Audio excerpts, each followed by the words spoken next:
Tonight, Haunted Lancaster brings us to the town of Columbia, where a museum intended to educate has the ability to teach more than history.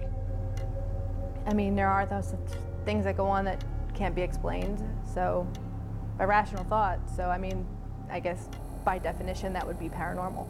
The National Watch and Clock Museum is dedicated to preserving the history of timepieces, from the earliest to the most recent. They all have a story to tell. We have wristwatches that were owned by World War I veterans that saw their service. We're with them while they served in France in the trenches.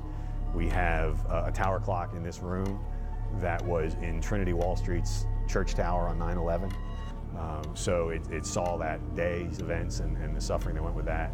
Being present for such moments of intense emotion can leave an imprint on an item. That could be one reason museum employees never feel alone. One recent encounter was so strong it was caught on one of the museum's security cameras. I think it was about 7 o'clock, 7:15 in the morning.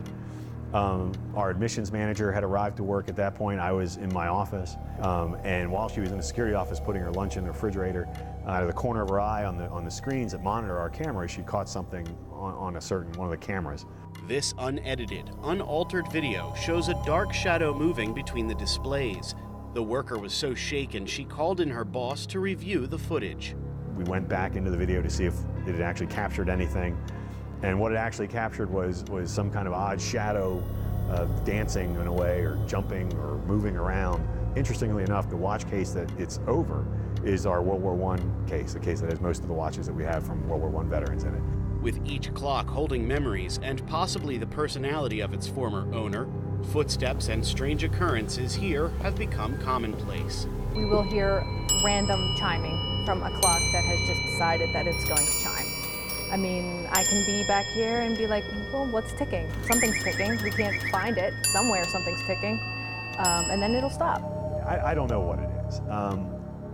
I think that there is certainly, we've certainly experienced enough in this museum to make us wonder what it is. You've seen the building, and you've heard their stories. Now it's time for you to decide. For Haunted Lancaster, I'm Peter Taraborelli.